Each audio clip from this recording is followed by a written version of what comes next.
आज की वीडियो में हम लोग समझेंगे स्टेप्स ऑफ फाइनेंशियल प्लानिंग। जी हाँ, क्या होता है स्टेप्स या प्रोसीजर ऑफ फाइनेंशियल प्लानिंग। देखिए एग्जाम में कोई भी स्टेप्स आते हैं तो बहुत इजी होता है और हर बार कोई भी स्टेप क्यों ना आ जाए या कोई भी प्रोसीजर क्यों ना आ जाए, पहला पॉइंट हमेशा सेम रहता है, डिटर्मिनेशन ऑफ ऑब्जेक्टिव।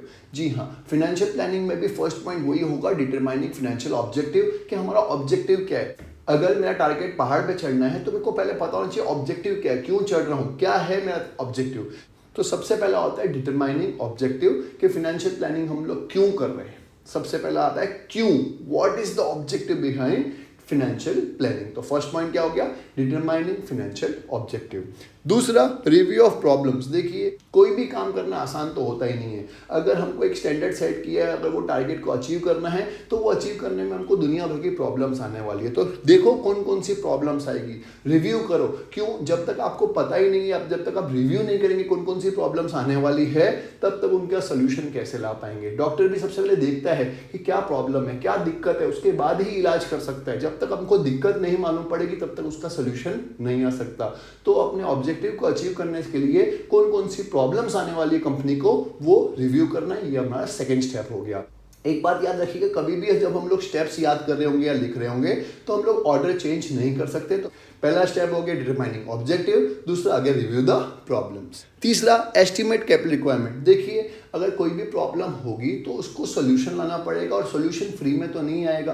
कंपनी के केस में फंडिंग चाहिए होती है। कोई भी प्रॉब्लम को सॉल्व करने के लिए या जो भी दिक्कतें हैं उसको दूर करने के लिए फंडिंग चाहिए होगी, इसको बोलते हैं कैपिटल रिक्वायरमेंट। अगर मैं चाहता हूँ अपनी सबसे बड़ी कंपनी क्रिएट करूँ, वो मेरा ऑब्जेक्टिव है, तो सबसे पहले देखने पड़ेंगे क्या क्या दिक्कतें आएंगी और उसके लिए मेरे को कितना फंड्स रिक्वायर्ड होगा। कि हाँ भाई, सिर्फ सोचने से कि सबसे बड़ी कंपनी क्रिएट करनी है, वो कंपनी क्रिएट नहीं हो जाएगी। उसके लिए क्या चाहिए होता है, पैसा। तो देखिए कितना पैसा चाहिए शॉर्ट टर्म में और लॉन्ग टर्म में। लॉन्ग टर्म में कितना चाहिए वो भी इंपॉर्टेंट है, और फिलहाल नेक्स्ट स्टेप करने के लिए कितना पैसा चाहिए वो भी इंपॉर्टेंट है। तो कैपिटल रिक्वायरमेंट कितनी है वो भी देख लीजिए। तो थर्ड स्टेप हो गया एस्टिमेट करना, कितना पैसा चाहिए रहेगा, कितनी कैपिटल की रिक्वायरमेंट रहेगी। Fourth, selecting proper source of funds. अब आपने सोच लिया कितना पैसा चाहिए रहेगा, अब ये सोचना पड़ेगा कि वो पैसा आएगा कहाँ से।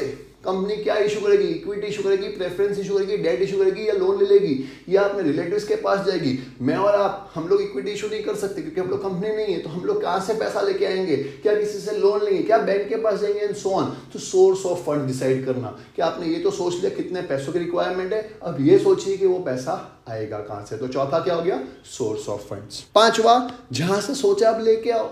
अब सोचने से कुछ होगा नहीं, सोचा है भी तो आप, हाँ भाई यहाँ से पैसा ले आऊंगा, अब लाओ भी तो सही। ऑब्टेन करो फंड्स, वो बहुत इंपॉर्टेंट है। कि सिर्फ सोचने से गाड़ी चलती होती तो सारे के सारे करोड़पति बन गए होते, सारे के सारे मिलियनर मल्टी मिलियनर बन गए होते, क्योंकि सोचते तो सभी हैं।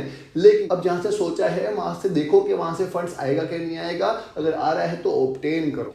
तो पांचवा पॉइंट क्या हो गया, ऑब्टेनिंग फंड्स। और लास्ट में सबसे इंपॉर्टेंट, यूज ऑफ फंड्स। हमने इस चैप्टर की शुरुआत में ही बताया था कि सिर्फ पैसा लाना इंपॉर्टेंट नहीं है, कंपनी में पैसा आ तो जाएगा लेकिन उसको किस तरह से कंपनी यूज करती है वो भी बहुत इंपॉर्टेंट है, इंप्लीमेंटेशन भी बहुत इंपॉर्टेंट है। अब आप ले आए हो पैसा, उसको ढंग से यूज करो, क्योंकि जो पैसा लिया है वो चुकाना भी पड़ेगा। चुकाएंगे तब जब हम लोग उससे ज्यादा कमाएंगे तो थोड़ा चुका सकते हैं। तो जितना लिया है वो चुका सकते हैं और बाकी का हम लोग कमा सकते हैं। तो जरूरी क्या है कि कैसे उन फंड्स जो हमने लिए हैं, बोरो किए हैं या कहीं से भी ऑब्टेन किए हैं, उसको किस तरह से यूज करेंगे ताकि हम लोग ज्यादा कमा के जो फंड्स बोरो किए हैं उसको चुका सकें। उसको बोलते हैं यूज ऑफ फंड, सही से पैसों का यूज करना। इजी, ये 6 पॉइंट्स थे जो बताते हैं स्टेप्स या प्रोसीजर ऑफ फाइनेंशियल प्लानिंग। मुझे उम्मीद है आपको आंसर इजी लगा होगा। ये एक स्टोरी टाइप का आंसर है, 6 पॉइंट्स है। ऑर्डर में लिखना बहुत जरूरी है क्योंकि ये स्टेप्स है, एक स्टेप को स्किप करके सेकंड स्टेप पे हम लोग नहीं जा सकते हैं, इसलिए 6 पॉइंट्स 6 के 6 ऑर्डर में जाएंगे। मुझे उम्मीद है आपको समझ में आया होगा और आपको मेरे वीडियोस अच्छे लग रहे होंगे। अगर आपको लग रहा है मेरे वीडियोस आपके एग्जाम में काम आ रहे हैं तो प्लीज़ मेरे चैनल को सब्सक्राइब करना मत भूलिएगा। आपके लिए फ्री है लेकिन हमारे जैसे क्रिएटर्स के लिए बहुत ज़्यादा इंपॉर्टेंट है। मिलते हैं नेक्स्ट वीडियो में एक नए टॉपिक के साथ, तब तक अपना ध्यान रखिए, सेफ रहिए और पढ़ते रहिए।